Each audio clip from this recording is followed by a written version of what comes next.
బెంగాల్ విజయోత్సాహం తెలంగాణలో కూడా కనిపిస్తోందని అన్నారు ప్రధాని మోడీ. ప్రతి కార్యకర్తలో జోష్ కనిపిస్తోందని అన్నారు. పెరేడ్ గ్రౌండ్ సభలో మోడీ కాంగ్రెస్ని టార్గెట్ చేసి విమర్శనాస్త్రాలు సంధించారు. సభకు వచ్చే ముందు చంద్రబాబు, పవన్ కళ్యాణ్ నివాసాలకు వెళ్లి వారితో సమావేశమై వచ్చారు. ప్రధాని మోడీ హైదరాబాద్ పర్యటన పొలిటికల్గా హీట్ ఎక్కించింది. అటు డెవలప్ మంత్రను ప్రయోగిస్తూనే ఇటు పొలిటికల్గాను అస్త్రాలను స్ట్రాటజికల్గా విసిరారు. బెంగాల్ విజయం స్ఫూర్తితో తెలంగాణలో కూడా జెండా ఎగరాలని కేడర్కు పిలుపునిచ్చారు.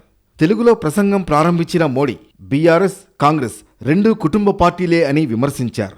తెలంగాణలో కాంగ్రెస్ను గెలిపించినందుకు ప్రజలు బాధపడుతున్నారని, ఎన్నికల ముందు అలవిగాని హామీలివ్వడం, ఆ తర్వాత సాకులు చెప్పడమే కాంగ్రెస్ మోడల్ అని ఫైర్ అయ్యారు. మావోయిస్టులపై చర్యలు తీసుకోవడానికి కాంగ్రెస్ ముందుకు రాలేదని, అందుకే మావోయిజాన్ని అంతం చేసేందుకు ఆలస్యమైందన్నారు మోడీ. पहली बार बंगाल में प्रचंड बहुमत से बीजेपी सरकार बनी है और मैं देख रहा हूं कि बीजेपी की जो ये ऐतिहासिक विजय है उसका उत्साह यहां तेलंगाना में भी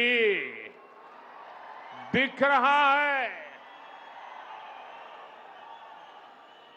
यहां बीजेपी का हर कार्यकर्ता जोश से भरा हुआ है। असम में भाजपा सरकार की हैट्रिक लगी है और पुडुचेरी में भी बीजेपी एनडीए सरकार दोबारा वापस आई है। भाजपा की ऐसी जीत के बाद मैं तेलंगाना में के लोगों की भावनाएं भी देख रहा हूं। तेलंगाना में हर कोई एक ही बात कह रहा है, अब की बार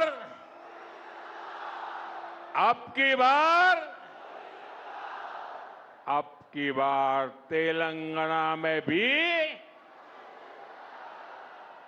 అంతకుముందు AP CM Chandrababu, deputy CM Pawan Kalyan నివాసాలకు ప్రధాని మోడీ వెళ్లారు. ముందుగా పవన్ ఇంటికి వెళ్లి ఆయన్ని పరామర్శించారు.